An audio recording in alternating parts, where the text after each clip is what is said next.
Karena kalau tidak, kita selalu dimain-mainin oleh pasar. Uni Eropa memunculkan isu tidak ramah lingkungan. Sebetulnya apa sih mereka ngomong seperti itu?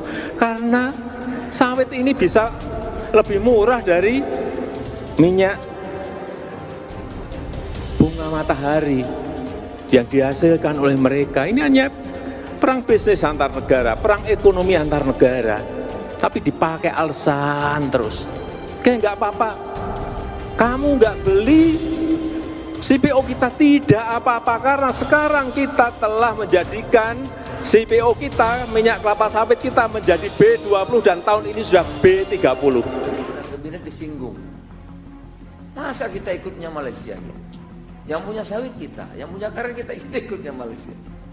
Kuala Lumpur lagi loh, kita banyak kita sawitnya ikutnya ke sana tuh gimana? Dengan segala kewenangan yang dimiliki, kalau memungkinkan Juni itu sudah bisa terpampang di layar, ya kan? Bahwa kita punya patokan harga, jadi nanti Malaysia balik, kita lihat Indonesia dulu kan gitu, gantian, ya kan? Rencana yang disampaikan oleh pemerintah melalui Bapak Menteri Perdagangan tentang bahwa Indonesia akan membuat bursa atau harga acuan sendiri untuk minyak sawit, saya pikir itu hal yang bagus sejauh memang nanti ke depan akan membawa perkembangan yang positif atau kemajuan bagi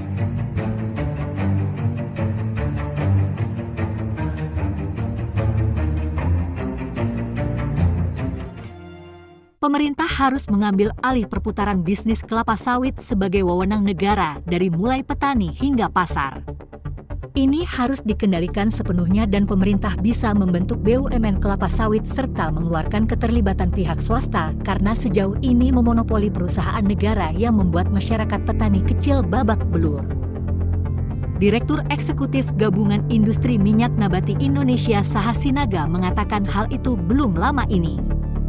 Dia mengakui ada dugaan praktik monopoli dan persaingan usaha tidak sehat alias kartel minyak goreng. Untuk itu, dia meminta Presiden Jokowi untuk memperbaiki sistem pengelolaan sawit Indonesia yang dinilai masih lemah sehingga pengelolaan industri sawit di tanah air bisa lebih maju dibanding Malaysia dan Cina. Pemerintah bisa membentuk satgas sementara pengolahan kelapa sawit dari hulu ke hilir sembari menunggu terbentuknya BUMN, dikatakannya, dengan mengambil alih perputaran kelapa sawit sebagai wewenang negara dari mulai petani hingga pasar bisa lebih membantu keberadaan petani sawit kecil. Ini harus dikendalikan sepenuhnya oleh pemerintah, tegasnya kembali. Pemerintah selanjutnya bisa membentuk BUMN kelapa sawit dan mengeluarkan keterlibatan pihak swasta, karena selama ini monopoli perusahaan negara dan keterlibatan swasta banyak membuat masyarakat babak belur. Dalam mengatasi hal itu, pemerintah bisa membentuk satgas sementara dalam pengawasan pengolahan kelapa sawit dari hulu ke hilir, sembari menunggu terbentuknya BUMN. Semua pasokan dari petani dibeli oleh pemerintah dengan harga standar. Kelapa sawit yang dimiliki perusahaan swasta besar diambil alih dan diproduksi seterusnya sehingga pengolahan produk akhir berupa minyak goreng. Dikatakannya kalau semua cara dan kebijakan yang dikeluarkan mentah, maka mungkin saatnya pemerintah mengunci perputaran kelapa sawit lewat satu pintu. Nanti kita lihat perusahaan mana yang akan reaktif. Terhadap pembentuk satgas ini sudah terlalu lama ditunggu petani.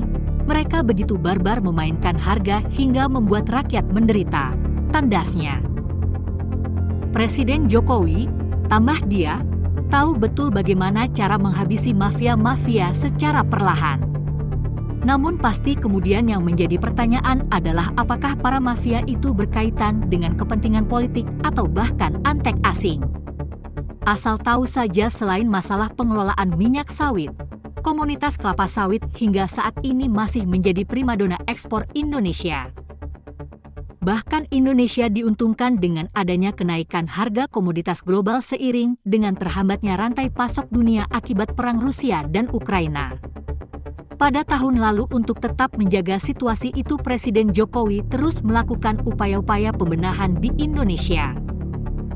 Hal ini terbukti dengan komitmen Indonesia untuk memerangi kampanye hitam Uni Eropa terhadap sawit. Indonesia bekerja sama dengan Malaysia. Presiden Jokowi sepakat memperkuat kerjasama melalui Conchal Palm Oils atau JOP untuk meningkatkan pasar minyak kelapa sawit dan memerangi diskriminasi terhadap kelapa sawit. Larangan ekspor produk terkait deforestasi dari Uni Eropa hanya akan meningkatkan potensi kerugian bagi tanah air. Tak tanggung-tanggung Indonesia berpeluang akan kehilangannya 93 triliun rupiah per tahunnya, yaitu senilai 48,4 triliun rupiah berpeluang akan hilang dari pangsa pasar di India dan 44,5 triliun rupiah dari Uni Eropa. Ditambahkannya, untuk informasi, sejak lama memang terjadi diskriminasi terhadap kelapa sawit yang dilakukan oleh Uni Eropa. Pemerintah Indonesia sendiri secara resmi telah mengajukan gugatan terhadap Uni Eropa di Organisasi Perdagangan Dunia atau World Trade Organization atau WTO. Gugatan diajukan melalui Putusan Tetap Republik Indonesia atau PT-RI di Jenewa, Swiss.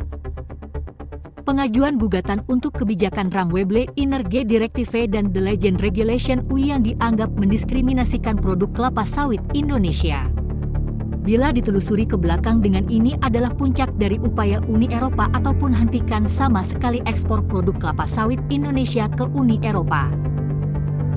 Dalil-dalil yang disebut di atas hanyalah tudingan besar. Resolusi di atas hanyalah kampanye hitam terhadap produk kelapa sawit Indonesia. Apalagi Indonesia adalah produsen minyak sawit bersertifikat berkelanjutan terbesar di dunia. Kebijakan Uni Eropa dalam hal penggunaan tarif bea masuk anti-dumping untuk produk CPO yaitu biodiesel asal Indonesia sebesar 2,8 hingga 9,6% sudah cukup merugikan. Bahkan sejak tahun 2012 Indonesia sudah membayar 180 juta euro kepada Uni Eropa akibat kebijakan itu. Uni Eropa dan negara barat sangat sering menerapkan standar ganda dalam perdagangan internasional negara-negara ini, cenderung mengambil kebijakan proteksionis terhadap perdagangan dalam negeri. Sementara di sisi lain sangat getol mendorong pasar bebas alih-alih sama-sama untung yang ada mitra dagangnya dirugikan.